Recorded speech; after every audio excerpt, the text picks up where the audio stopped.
Aaron Donald accepts Jared Verse's offer to lift-til-you-puke.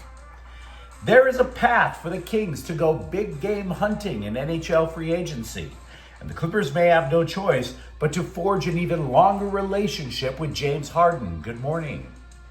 I'm James, and this is your daily dose of sports and snark for the greatest sports city in the world, Los Angeles. This is the faithful Angelenos Morning Report. It is June 5th, 2025. Welcome back to the Sanctum Sanctorum of LA Sports. It is a lovely day, and I can't wait to be part of it, but we're going to start our day off right by talking about the glory of LA. And if you like being in the know about LA sports, clickety-clack the like button. Clickety-clack the subscribe button. There's a notification bell. Hit that. It'll let you know when we drop new content. Sharing is caring. Let people know we exist. By all means, comment. Now, before we go through the news and notes, a very quick look at the scoreboard. Mets 6, Dodgers 1. Ugh. But the Dodgers' magic number actually reduced to 101. And today, by the way, the Dodgers are going to play the Mets one more time. It's at 1 o'clock. So what do you say we get to the news? We talked about this yesterday. Challenge accepted. Rams legend Aaron Donald said if Jared Verse wants to lift with him, oh, it's on like Donkey Kong.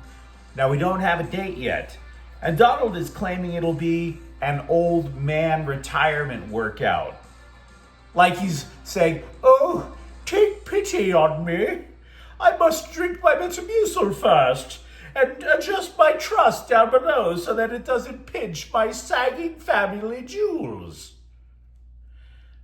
Don't believe that for a second. Don't believe it for a second.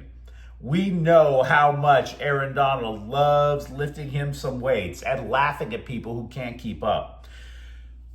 Donald heard Verse messing with him on a podcast, so we talked about that yesterday, and Donald replied, quote, I'm looking for you, Verse. I'm looking for you. Come to the house. I just want to talk. That's it. Nothing much, big dog. That's it. Just a little conversation. Push a little weights. Do a little cardio.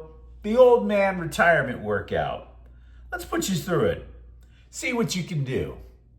Just want to talk. Come on. I just want to talk. Unquote. Now, understand, none of this is out of hate, right? They're probably looking at each other's posts and just laughing their asses off over the whole thing. The simple fact of the matter is they are both maniacs. Both of them. Donald always come off in interviews as a very level-headed guy. Don't buy that for a second, especially in the weight room.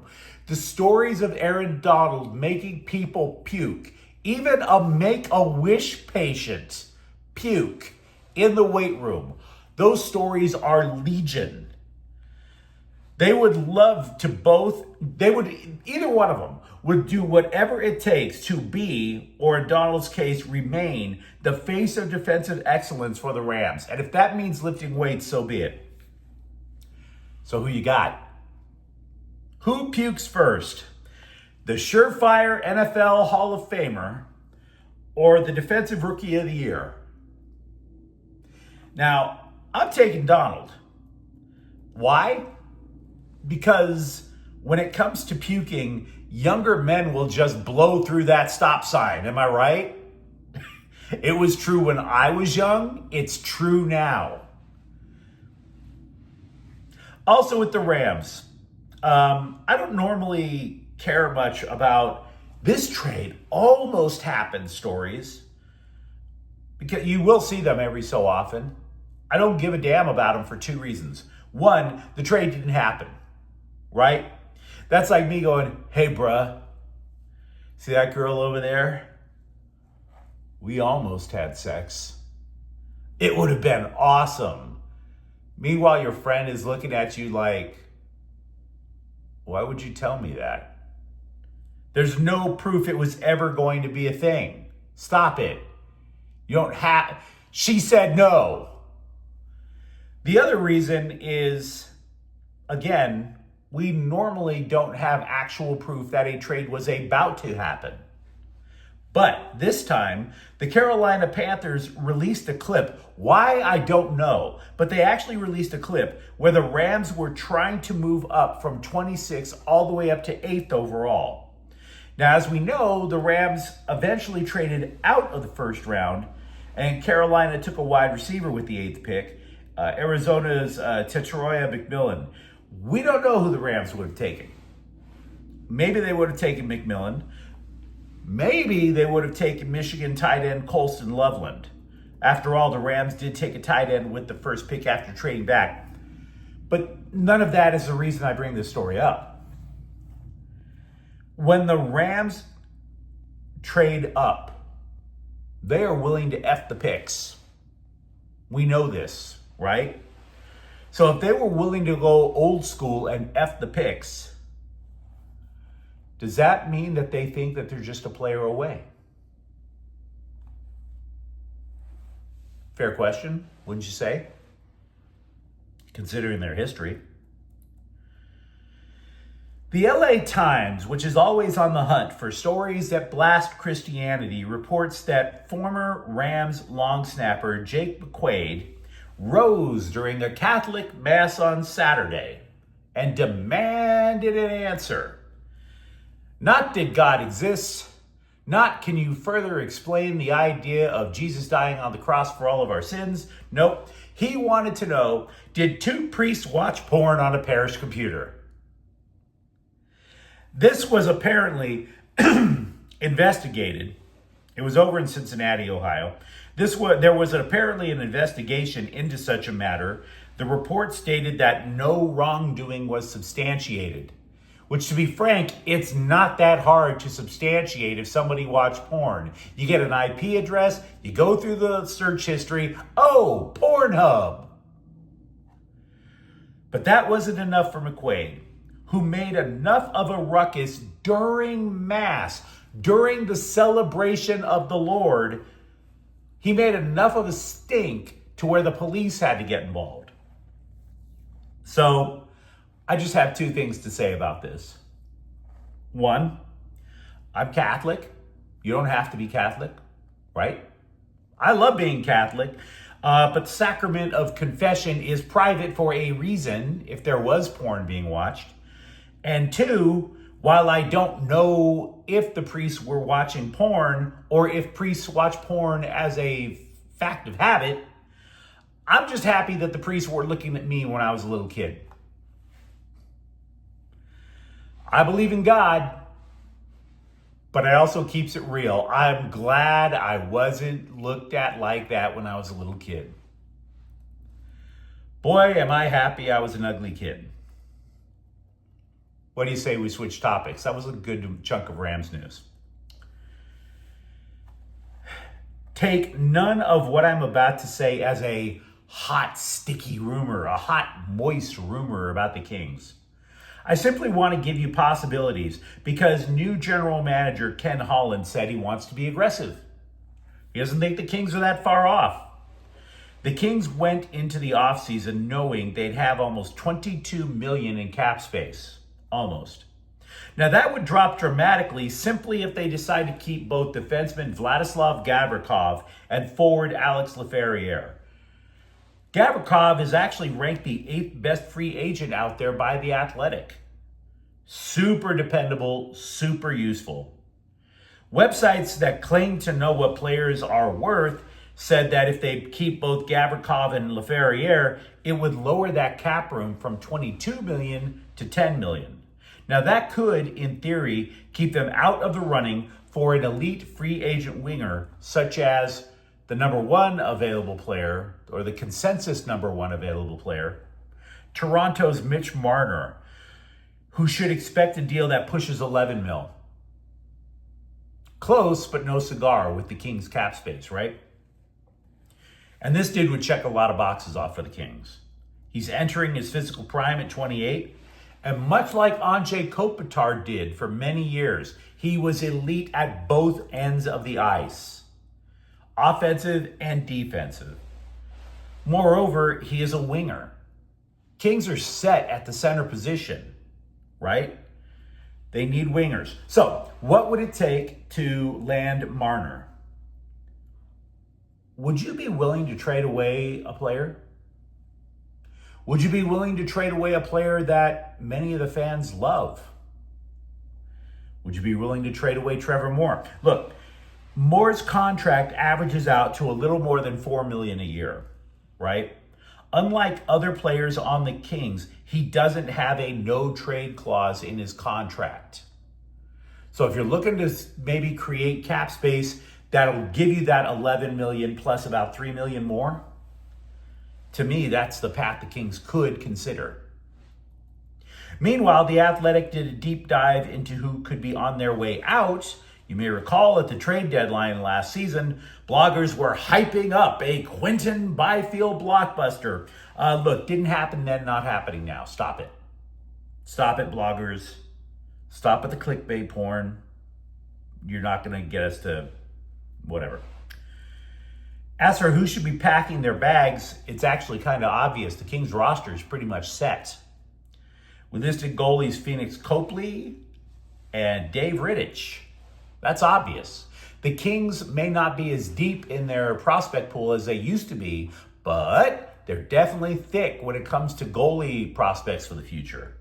One of them could get the call up to the NHL as a backup. Trevor Lewis is probably gone. He's 38. Now, like I said, much of the roster, as it turns out, there's a case to be made to keep them. Are you in misery now if you're a Clippers fan? You've probably been in misery since they made the mistake of leaving Slum Diego and coming up to LA. But are you a Clippers fan? How much misery are you in knowing that the team traded Shea Gilgeous-Alexander and about 5 million draft picks to Oklahoma City? Where, of course, Gilgeous-Alexander blew up and turned the Thunder into title contenders. Whoops. But hey, it's not all doom and gloom, right? You get to keep James Harden for another couple of years. James Harden. 36-year-old James Harden. First round playoff collapse artist James Harden. For 2 more years. Okay, there's no contract yet, right? He's still under contract, but reports are surfacing that Harden, who is expected to opt out of his current contract, he wants more than a raise, guys. He wants to stay. He wants to stay until he is LeBron James's age. He wants more than just 1 year. I suppose now is a bad time to mention that Gilgeous-Alexander is 26, by the way. We, however, are allegedly getting insight into the Clippers' plans, some of which we were sketching out a few weeks ago. Aside from bringing back Harden, if they go for upgrades via trade, the main pieces to create more cap space would be Bogdan Bogdanovic, Derek Jones, and maybe even Norman Powell, which is a bit of a shocker. The Clippers think Nick Batum will return for his final season in the NBA. Batum announced he'll retire after next season. The goals for the Clippers are a point guard and a rim protector.